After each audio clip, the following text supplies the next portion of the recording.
After calling for Douglas to be banged up, he posted on X, where else? On this basis, it would have been fine to have Goebbels as a commentator as long as he didn't write the really rough stuff in The Spectator. Yep, so there is Alastair Campbell, the only British man in the modern era who used Goebbels-like propaganda to lead Britain into a war, comparing Douglas Murray to the Nazis for spitting facts about the West's shocking problems. The reality is that consecutive governments have failed the country. I speak as a working class bloke. I'm just a Welsh bloke living in Wales. And I've seen the deterioration of our country, of our nation, Wales and across Northern Ireland, England and Scotland.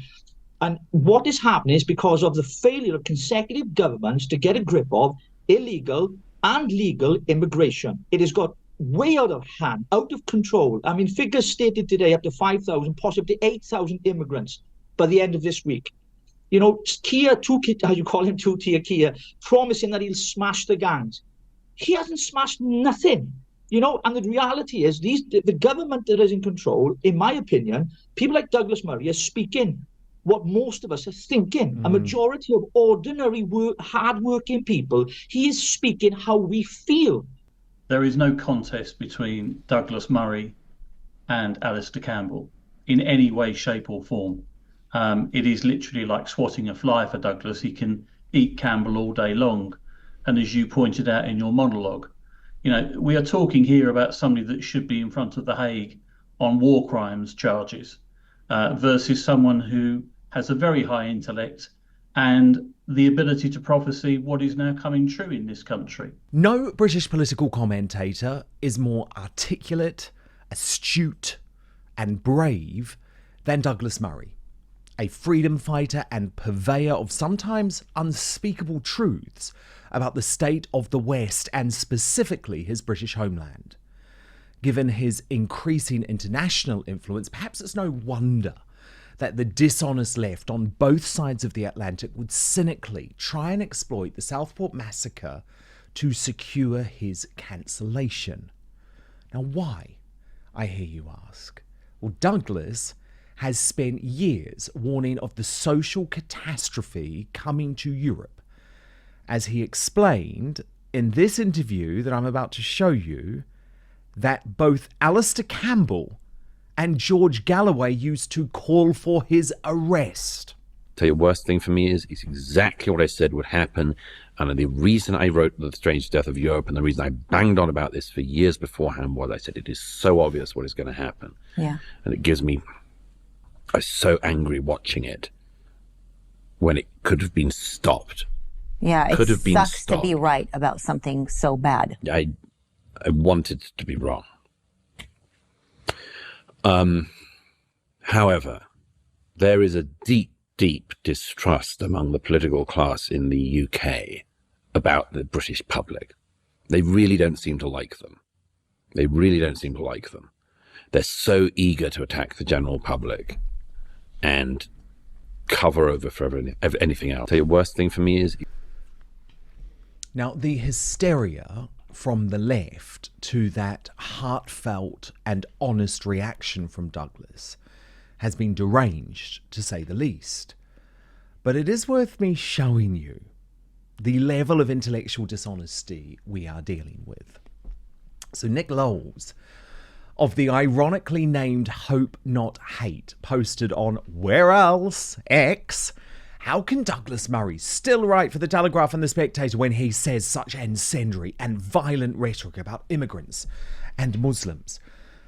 We cannot let this pass. Douglas Murray doesn't care what we think, but we need to exert pressure on The Telegraph and The Spectator. How can they employ a man who writes such incendiary rhetoric? If they continue to employ Murray, they are effectively condoning what he says.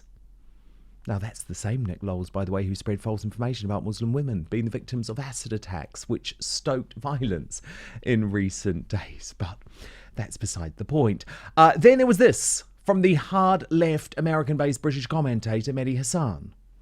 Because that's what this is. That's what we have been witnessing. Far-right domestic terrorism.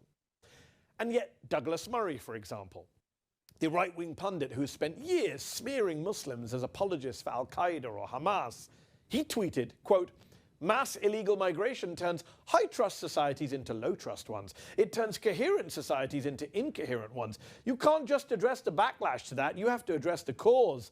Unless our leaders do that, this will get infinitely worse."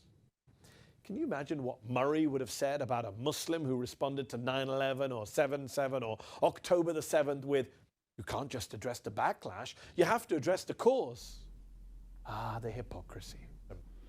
But Hassan showed his real arrogance and disdain for the British working class when he continued that unhinged rant, dragging in the Reform UK MP Lee Anderson. Lee Anderson, the Reform Party MP and former Conservative Party MP, with a long history of making Islamophobic and racist remarks, he tweeted that, quote, "This problem has been caused by smug politicians who've refused to listen to the concerns of British people." Ah, yes, the concerns of far-right fascists who Lee Anderson outrageously equates with the entire British people. That's what we should be worried about. Look, when we talk about people's concerns, much of them are total BS. Total BS. That's what that champagne socialist commenting on your problems in the UK from his plush Washington DC studio thinks about ordinary Brits. But no response to Douglas Murray has been more tone deaf than that coming from the truly psychopathic Alastair Campbell, a man so lacking in self-awareness it's concerning. After calling for Douglas to be banged up, he posted on X, where else, "On this basis, it would have been fine to have Goebbels as a commentator as long as he didn't write the really rough stuff in The Spectator." Yep, so there is Alastair Campbell, the only British man in the modern era who used Goebbels-like propaganda to lead Britain into a war, comparing Douglas Murray to the Nazis for spitting facts about the West's shocking problems. Konstantin Kisin of Trigonometry summed up that madness perfectly.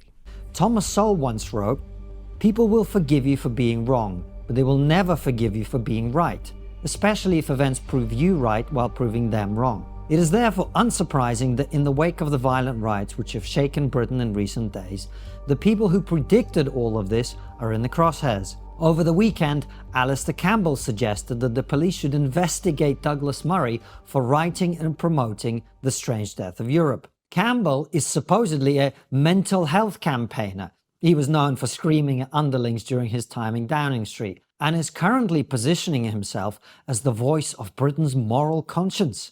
He was the spin doctor, you'll remember, who helped Tony Blair lie the country into invading Iraq, causing the deaths of hundreds of thousands of people. Murray's great crime, on the other hand, is writing a book which predicted with great accuracy everything that is happening across our continent today. But no one is better placed to own Alastair Campbell than Douglas Murray himself. So luxuriate in his brilliance as I share with you 3 posts on X that have left the warmonger uncharacteristically silent. Douglas wrote, "Think Met Police might want to look into the hundreds of thousands of Iraqis and British soldiers who lost their lives after Alastair Campbell cooked the books and lied about WMD in Iraq. Also, perhaps how mental health pro Alastair Campbell hounded David Kelly to suicide." He went on, "Tony Blair was forced to fire Alastair Campbell in 2004 because Campbell was, quote, deranged, vindictive and out of control. Alastair Campbell only has one thing going for him in his life: consistency." And he finished with this: "Alastair Campbell is just a very sick man, by his own admission, probably guilt over the death of David Kelly. As I said before, to his face, most people want to hear him talk about truth and politics as much as we'd want to hear Jeffrey Epstein talk about the age of consent. If only all political takedowns were as perfectly constructed, right? But let me tell you why they're doing this to Douglas, because it's for one reason only. Douglas Murray is now a massive threat. He has become an ally of the world's richest and arguably most powerful man in Elon Musk, who has valiantly taken up the cause of protecting Britons from our crazed government, posting on X, "Free Britain." Of course, the mad leftists also want Musk arrested. See Jonathan Friedman in The Guardian. But cue another brutal Douglas destruction via X, where he wrote, the author of this crappy Guardian piece calling for Elon Musk to be arrested for incitement, wrote a whole novel under pseudonym Wet Dreaming about the assassination of President Trump. So look, in reality, the MSM is terrified. They are terrified because they are finished. They are dying, and they know it. Just look at the hysterical reaction to Musk's very good X space with Donald Trump last night, where he cemented his endorsement of the Republican nominee by telling him, we're at a fork in the road of the destiny of civilization. You're the right path. But the UK is definitely not on the right path, as even the idea that the left believe two-tier Keir Starmer might make Douglas Murray and Elon Musk political prisoners quite clearly proves. But to react now, let me bring in my superstar panel.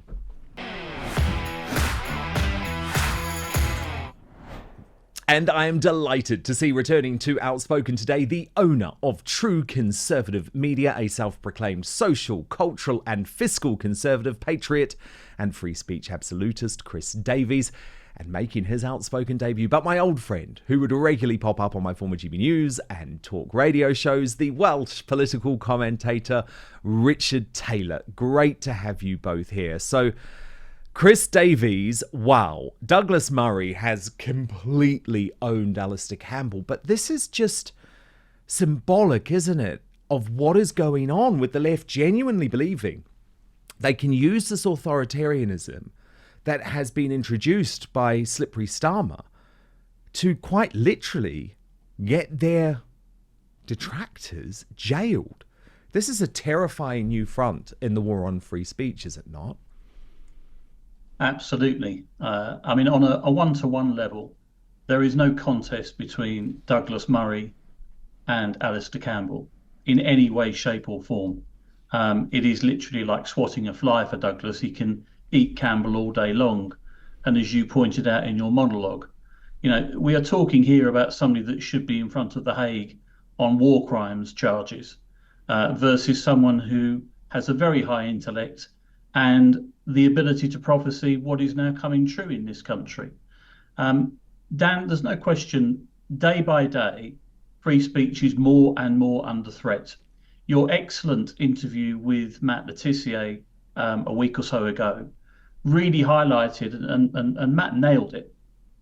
But you know, I've only promised to talk to you about products on this show that are actually life-changing. This one's a little bit more personal, but the fellas watching are going to completely get it. And the ladies, well, you would do well to treat your husband or boyfriend, because I can promise you from personal experience, this is a game changer. So men want a grooming routine that is one and done. The days of using the same trimmer for your face and your nether regions are over, all thanks to our friends at Manscaped. They've come up with the ultimate package to keep your hairs trimmed from 12 to 6. So introducing the Beard and Balls bundle, which features the Lawnmower 5.0 and the Beard Hedger. And I'm not talking about this sort of lawnmower, but don't worry, the product provides precision trimming for all areas, even the sensitive ones, and will get you as manicured as freshly cut grass. So I'm talking about a trimmer for the moneymaker, another for the boys downstairs, and it gets it right the first time while being gentle on the skin in all of your delicate places. With 2 interchangeable skin-safe blade heads, you can choose between a precise trim or a smooth finish. And did I mention it's waterproof,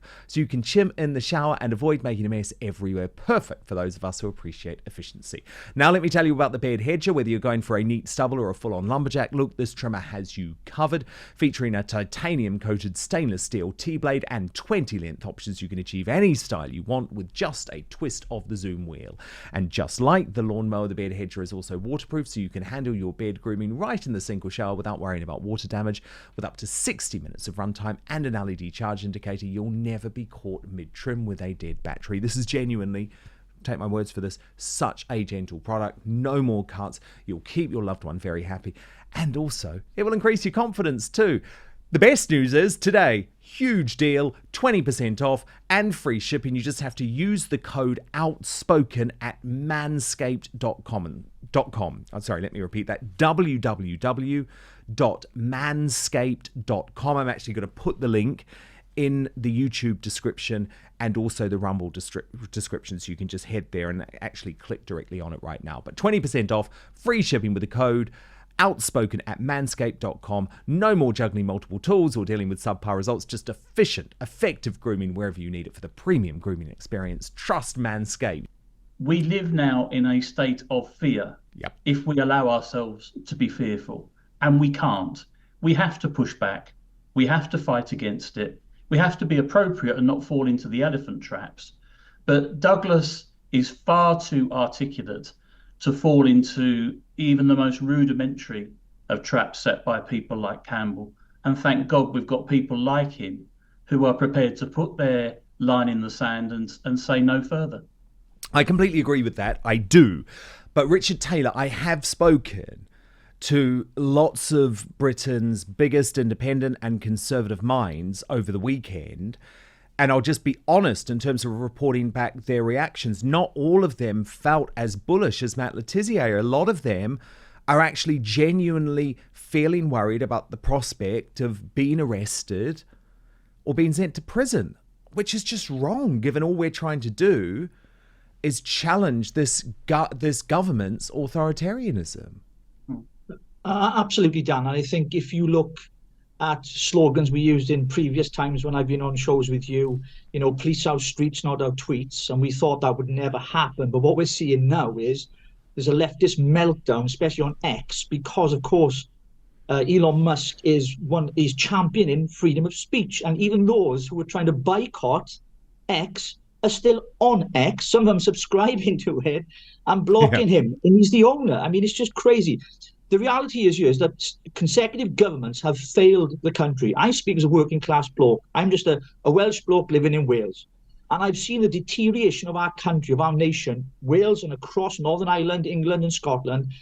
And what is happening is because of the failure of consecutive governments to get a grip of illegal and legal immigration. It has got way out of hand, out of control. I mean, figures stated today up to 5,000, possibly 8,000 immigrants by the end of this week. Kia, as you call him, two-tier Kia, promising that he'll smash the gangs. He hasn't smashed nothing, and the reality is the government that is in control, in my opinion, people like Douglas Murray are speaking what most of us are thinking. A majority of ordinary, hard-working people, he is speaking how we feel. And he's got the platform to do that. And I thank God that he's got that. Often I rant on my Twitter, as you know, Dan, with colourful words, which I can't use on this show, as you know. I'm known for it. But the reality is, if the anger in people, ordinary it's people, real. I'm not talking about the thugs or the people that are rioting, just ordinary people, hardworking people have had enough. And they're seeing through the MSM, they're seeing through all the stuff, and they're turning to independent journalism, such as yourself on Outspoken here, Dan, as you've continued with many others as well. And they're using people. These riots we've seen, they're using people like Lawrence Fox, Tommy Robinson, even people like yourself, Dan, to scapegoat, to say, oh, you're inciting this, you're inciting that. No, we should not be arrested for having an opinion. We live in a free country where the freedom of speech is the most important thing of all. And I'm prepared to die on that hill. Now, I don't advocate violence. I don't advocate, any kind of thuggery or whatsoever. I believe in peaceful protesting. But what we have seen is consecutive governments have failed the people of this country, and they will continue to do so until something major happens. And Douglas Murray is well within his right. And you know what? He can read a political crystal ball, and he read the future. He could see it coming. Now, I could mention a person, but I'm not going to do it, who did it many, many, many years before. And if I mention his name, I'd be classed as a racist. I'm not going to do that. Okay? I know who you mean.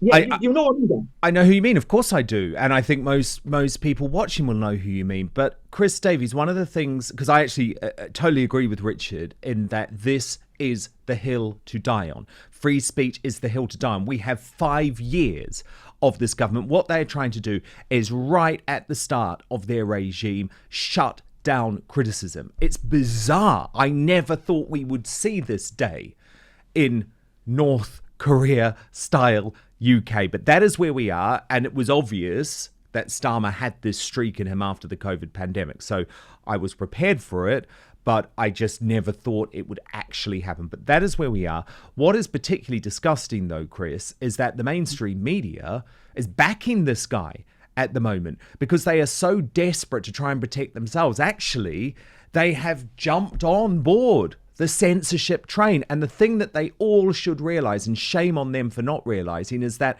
it might be folk on social media now. It might be Tommy Robinson now. It might be Douglas Murray now. But it could be you next. No question at all. It's a disgrace, Dan, that the so-called right-wing press, the Express, the Mail, the Telegraph, the Sun, have all jumped on the bandwagon of effectively calling for greater censorship of social media. This is crocodile appeasement at its finest. These people are idiots.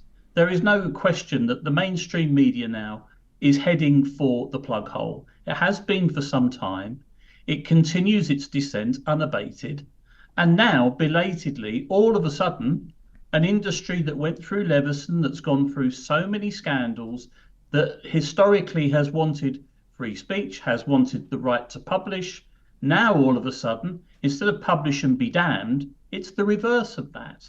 And what they're trying to do is to cling on for dear life to the last piece of flotsam and jetsam that keeps them alive. Nothing more, nothing less. They're not interested in an independent and free press. They're not interested in opposing Kim Jong-un or whatever his name is these days, two-tier Kia. There's so many of them, you lose count.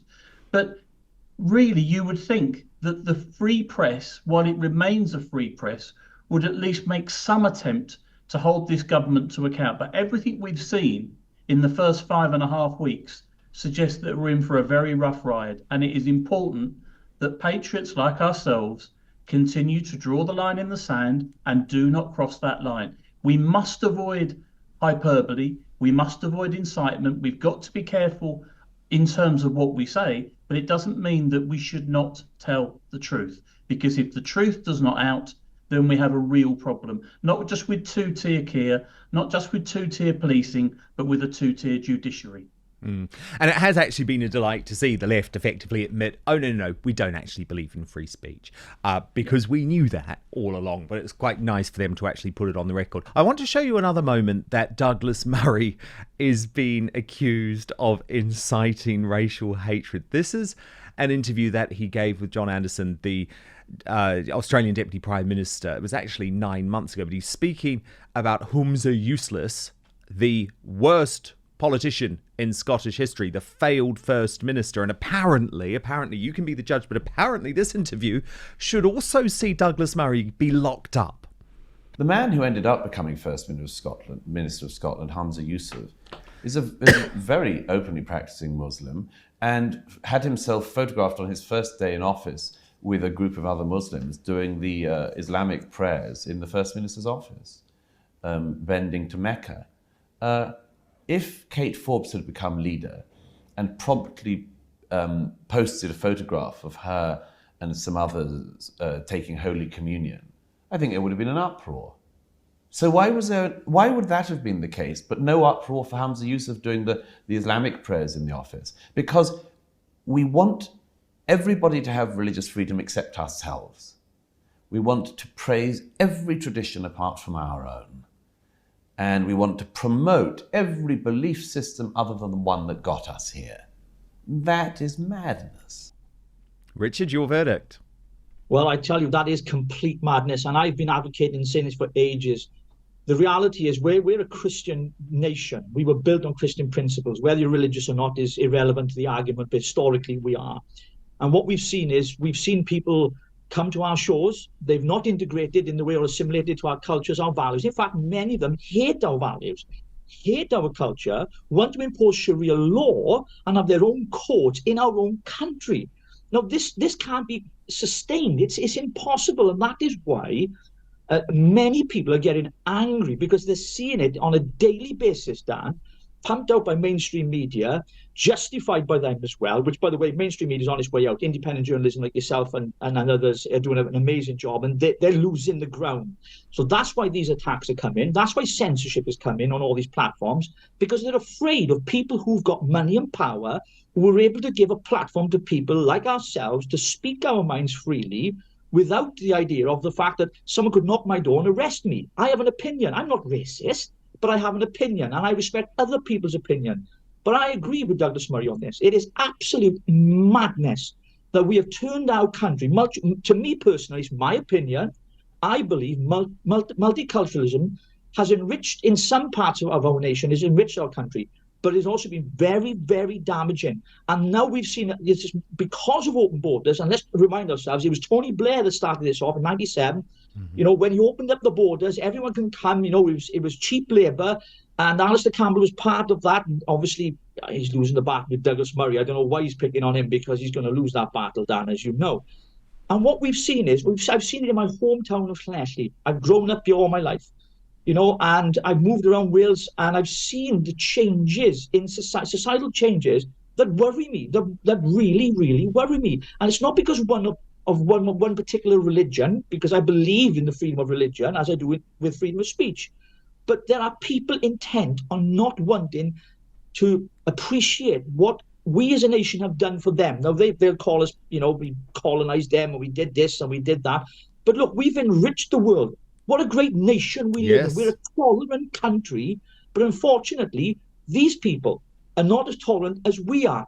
And it's about time that we put our foot down. And in the words of Douglas Murray, as he said, this is complete and utter madness. It is. It is complete madness.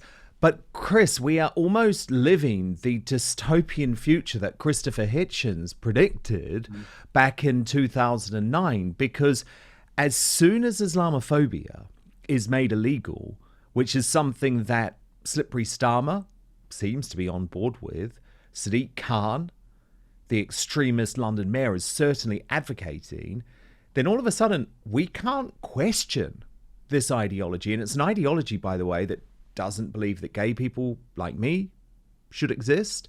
It's an ideology that doesn't believe women should be able to leave the home with any of their flesh covered or take a full part in adult society. So this is where we are heading. I mean, this Labour government seems to want to make illegal criticising Islam. Well, it's interesting, Dan, isn't it? I was thinking about this morning, and there are still far more instances of anti-Semitism than there are of so-called the oxymoron Islamophobia.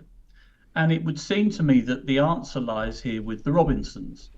Tommy, a bit like others that have prophesied, Douglas obviously being one of them, the problems that were coming round the corner has been proven right. It's why they're so determined to annihilate him and he's public enemy number one. And likewise, Calvin Robinson. Calvin is one of the few people, like Richard has said earlier on, this is a Christian nation. The last time I checked, the population of this country is still over 80% white British, and it is fundamentally built on Christian values. And unless and until there is acceptance of that, we have to keep on banging the drum for it, because we know what Starmer is. He's been saying the quiet stuff out loud for a long time. He's a Republican. He's a radical leftist. He hates the working class that he's meant as a Labour politician to stand up for. And fundamentally, watching the interview with Khan about 10 days before the election, where Khan was calling for essentially specific legislation to deal with so-called Islamophobia, was chilling. But it's coming, and it is coming. It is coming. And what's particularly chilling is when you combine that sort of ideology with a man who is obsessed with locking up his political enemies, Richard. And he is.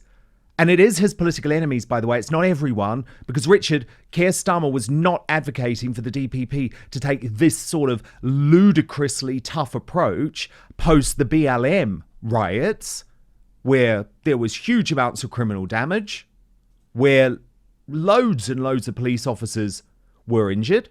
He wasn't advocating this sort of tough justice with the Just Stop Oil or the Extinction Rebellion or the Insulate Britain eco-terrorists who were literally grinding this country to a halt, literally killing people because they were stopping ambulances, remember, getting to hospitals. No, but he's advocating it for the white working class folk who rioted after the Southport massacre.